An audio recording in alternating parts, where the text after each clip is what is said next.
Free launching అనే real estate పేరుతో ఓ constable నిరుపేదల వద్ద దాదాపు ₹1 కోటి దోచుకున్న సంఘటన సిద్దిపేట జిల్లా మర్కూక్ పోలీస్ స్టేషన్ పరిధిలో చోటు చేసుకుంది. గత కొన్ని సంవత్సరాలుగా మర్కూక్ పోలీస్ స్టేషన్లో హెడ్ కానిస్టేబుల్గా విధులు నిర్వర్తిస్తున్న బాలరాజు తన అన్న కొడుకులతో కలిసి ఫ్రీ లాంచింగ్ స్పాట్ రిజిస్ట్రేషన్ అనే పేరుతో రియల్ ఎస్టేట్ పేరు చెప్పి తన కాలనీలో ఉంటున్న హైదరాబాద్ వాస్తవ్యులు అయిన హీరాలాల్ సోని, పొన్నాడ వీరప్రసాద్, శ్రీధర్, పాక నాగరాజు, రామిడి ప్రేమ్రెడ్డిల వద్ద యాదగిరిగుట్ట సమీపంలో ఫేక్ వెంచర్లోని ప్లాట్లను చూపించి దాదాపు ₹1,07,00,000 తీసుకొని గత 6 నెలల నుండి తప్పించుకొని తిరుగుతున్నాడు. ఇచ్చిన డబ్బులు అడిగితే అక్రమ కేసులు పెట్టి చంపుతా అని బెదిరింపులకు గురి చేస్తున్నాడు అని బాధితులు వాపోతున్నారు. స్పాట్ రిజిస్ట్రేషన్ అని చెప్పి పెట్టుబడి పెట్టించుకొని 6-7 నెలలు గడుస్తున్నా ఇంతవరకు ఫ్లాట్ రిజిస్ట్రేషన్ చేసి ఇవ్వలేదని, దాంతో మోసపోయామని గ్రహించి సిద్దిపేట పోలీస్ కమిషనర్ దగ్గరికి వెళ్లి ఫిర్యాదు చేయగా అదే రోజు బాలరాజు తన అనుచరులతో కలిసి వచ్చి కమిషనర్కి ఎందుకు ఫిర్యాదు చేశారని బెదిరించాడని వాపోయారు. బాలరాజుతో తమకు ప్రాణహాని ఉందని మర్కూక్ పోలీస్ స్టేషన్లో వారు ఫిర్యాదు చేశారు. ఇప్పటికైనా ఉన్నతాధికారులు జోక్యం చేసుకొని న్యాయం చేయాలని వారు వేడుకుంటున్నారు. బాలరాజు అని హెడ్ కానిస్టేబుల్ మా కాలనీలో ఉంటారు. నాకు గత 7 సంవత్సరాలు తెలుసు బాలరాజు. ఆయన ఒక డిపార్ట్మెంట్లో ఉండి పెద్ద మనిషి అని చెప్పేసి నేను నమ్మిన. ఏంటంటే నేను ఒక ప్రైవేట్ ఉద్యోగిని. ఫ్రీ లాంచింగ్ ఆఫర్లో 6,000 గజం ఉన్నది, ఇప్పుడు 3,000కి వస్తుంది, 2,500కి వస్తుంది. ఇప్పుడే బుక్ చేసుకోండి, తొందరగా బుక్ చేసుకుంటే మీకు తొందరగా స్టార్ట్ మీకు మిగిలిపోతే ప్రాబ్లం అని చెప్పేసి నమ్మించి 2 రోజుల్లో 3 రోజులు రిజిస్ట్రేషన్ చేస్తాను. నాకు 45 లక్షలు డబ్బులు తీసుకున్నాడు. వాళ్ళ అన్న కొడుకు బాబా సాయిబాబా, వాళ్ళ కొడుకు సాయి, ఇద్దరు పార్ట్నర్షిప్లో రిలేషన్ బిజినెస్ చేస్తారని చెప్పేసి నమ్మించి 3-4 రోజుల్లో మా దగ్గర 45 లక్షలు తీసుకున్నాడు. ఏమైంది, రిజిస్ట్రేషన్ చేయట్లేదు, అగ్రిమెంట్ చేయట్లేదు అంటే ఇగో రేపు వస్తుంది, ఎల్లుండి వస్తుంది, గవర్నమెంట్ చేంజ్ అయింది, రియల్ ఎస్టేట్ అవ్వట్లేదు అని ఇప్పటిదాకా 6 నెలలు తీసుకున్నాడు. మాకు అప్పుడు అర్థమైంది మేము మోసపోయినామని. ఏమైందని డబ్బుల గురించి అడిగితే చెక్కులు ఇచ్చాడు. చెక్కులు ఇచ్చి రేపు ఇస్తా, ఎల్లుండి ఇస్తా అని చెప్పేసి మాకు కాగితాలు కూడా రాసిచ్చాడు. రిజిస్ట్రేషన్ గురించి అడిగితే ఏం చేస్తారో నాలాంటి నువ్వు ఓన్లీ సివిలియన్, నువ్వు పోలీసులు 20 మంది పెట్టారు, 2 కోట్లు పెట్టారు, వాళ్ళైనా ఏం బీక్తలేరు, మీరేం బీక్తారో సివిలియన్ అని అన్నారు. మరి ఇంత ధైర్యం ఎక్కడ నుండి వచ్చింది ఆ కానిస్టేబుల్కి? ఎవరు ధైర్యం ఇచ్చినారు? పోలీసులు ఏం బీక్తలేరు అంటున్నారు. మరి మేము ఏడికి పోవాలి? మా బాధ ఎవడికి చెప్పుకోవాలి? మేము అట్లానే మేము ఏసీపీ మేడం దగ్గర పోయినాం. ఇది చిన్నగా లేదా పెద్దగానే ఉందని చెప్పి సిపి మేడం దగ్గర పోయినాం.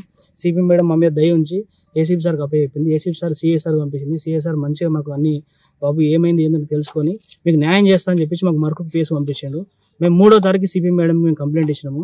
ఈ రోజు 14వ తారీఖు ఇంతవరకు ఓన్లీ దొంగ మాటలు చెప్పుకుంటూ తిరుగుతుండే తప్ప ఆయన అడిగి దానికి సమాధానం చెప్పట్లేదు, పైసలు ఎక్కడున్నా చెప్పట్లేదు, ఏం చేసిందో చెప్పట్లేదు. ఏం చేసుకుంటారో చేసుకోండి, నన్ను ఇప్పుడు కంప్లైంట్ ఇచ్చారు కదా, సస్పెండ్ చేస్తారు. సస్పెండ్ చేస్తే నేను బయట తిరుగుతా, ఖాళీగా ఉంటా, సంపుతాన్ని బెదిరిస్తున్నాడు. మా ప్రాణ హాని మాకు ఎవరు మమ్మల్ని కాపాడాలి? ఎవరు? మాకు పిల్లలు ఉన్నారు, మా ఎవరు కాపాడాలి? ఒకటి అంటాడు మరొకలో నేను మర్డర్ చేసిన, నన్ను ఎవడు ఏం మన అజ్జేయలే, మరొకలో 2-3 మర్డర్లు చేసిన, నేను సాపిక చేతులు అంటకుండా బయటకు వచ్చినా అని చెప్తున్నాడు. మరి దీని వెనుక ఎవరు ఉన్నారు? ఎవరు ధైర్యం ఇస్తున్నారు? మాకు మా ప్రాణ నష్టం ఉంది, మా పైసలు కావాలి. దయచేసి మేడం, సిపి మేడం కోరుకుంటున్నాం, సిఐ గారిని, ఏసీపీ గారిని కోరుకుంటున్నాం, మాకు న్యాయం చేయండి, ప్లీజ్.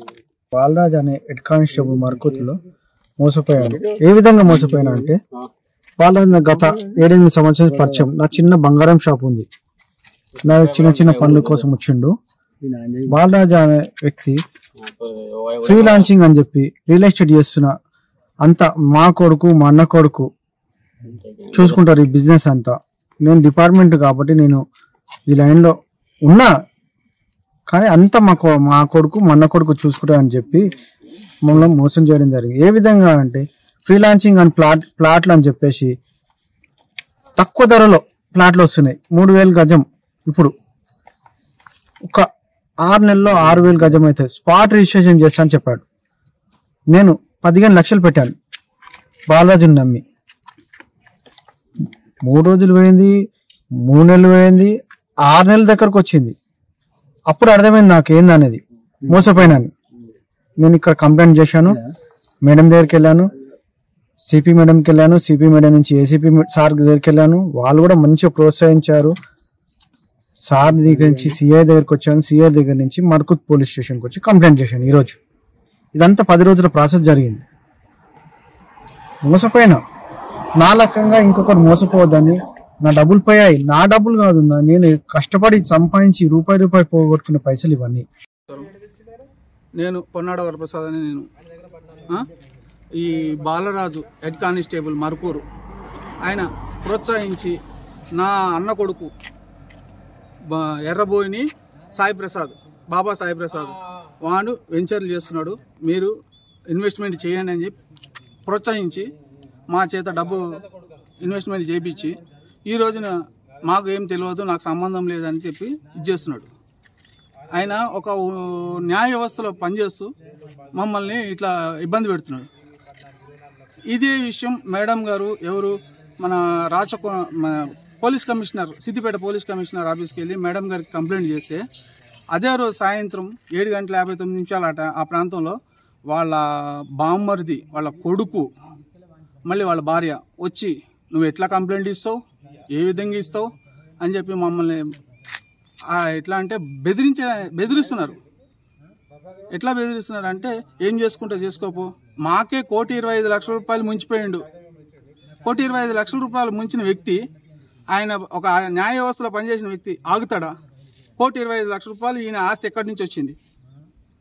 ఒక జీతాన్ని చేసిన వ్యక్తి, మామూలుగా ఒక ప్రభుత్వ ఉద్యోగికి 1,25,00,000 రూపాయలు ముంచి ఒక అన్న కొడుకు ముంచిందంటే అడుగుకుంటారా? అంటే ఈయన హస్తం లేకుండా జరుగుతుందా? ఇల్లు కొన్నాడంట, 1,500,00,000 పెట్టి ఇల్లు కొన్నాడంట, పొలం కొన్నాడంట, ఉన్న ఇల్లునేమో లోన్ క్లియర్ చేసిండంట. అంటే ఇవన్నీ ఎంక్వైరీ చేస్తే ఒక్కొక్క విషయం బయటపడుతుంది.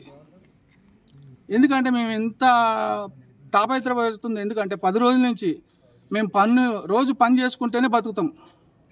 ఏ రోజు పని చేసుకుంటే ఆ రోజు మేము స్వర్ణకారులం, బంగారు పని చేసుకుని బతికేతాం. అర్థమైందా? అలాంటిది ఏదో మన లంచ్ అది కొత్తగా ఓపెన్ చేసే ఏమంటారు దాన్ని, ఫ్రీ లాంచింగ్ ల్యాండ్స్ అంటారు కదా, అదే వెంచర్లు అంటారు కదా, దానికి ఇన్వెస్ట్మెంట్ పెట్టండి మా అన్న కొడుకు పెడుతున్నాడు. అలా మా ఒక్కరినే కాదు, మరుకూరు పిఎస్లో కానిస్టేబుల్ కాడికి వెళ్ళి ప్రతి ఒక్కరిని కూడా ఇందులో ఇన్వాల్వ్ చేసిండు, అందరినీ మోసం చేసిండు, ప్రత్యక్షంగా పరోక్షంగా. మా విషయంగా వచ్చేసరికి ఎట్లా అంటే ఫ్రీ ప్లాన్గా చేసిండు, ఎవరిని కూడా ఎటువంటి తన ప్రూఫ్స్ లేకుండా, తను ప్రత్యేకించి తన సంతకాలు కానీ ఏం లేకుండా. ఎందుకంటే చదువుకున్న తెలియదు, మేము చదువుకోలేదు, నేను కేవలం 5వ తరగతి చదువుకున్నా. ఏంటంటే ఒక ఉన్నత న్యాయస్థానంలో పనిచేస్తున్న వ్యక్తి, ఒక పోలీస్ కానిస్టేబుల్, ఇలాంటి ఇప్పుడు మీరున్నారు, ఎవరన్నా మన మనిషి అని చెప్పి ఇంట్రడక్షన్ చేస్తే అరే మన ఎంత మంచి మనిషి చెప్పినప్పుడు మనం వినాలి కదా, వినాలన్న ఉద్దేశంతో మనం విని ఆయన మాటను నమ్మి ఇన్వెస్ట్మెంట్ చేసాం. ఇన్వెస్ట్మెంట్ చేసిన తర్వాత వాళ్ళు తెలివితేటలుగా అది ఏం చేశారంటే ఆ డబ్బు తీసుకుని మమ్మల్ని కావాలంటే డిసెంబరు 15వ తారీఖు 2023 మాకు ల్యాండ్ చూపించడానికి కూడా కొలంపాక తీసుకుపోయాడు. కావాలంటే ప్రూఫ్ నేను చూపిస్తా, నా దగ్గర ప్రూఫ్ ఉంది.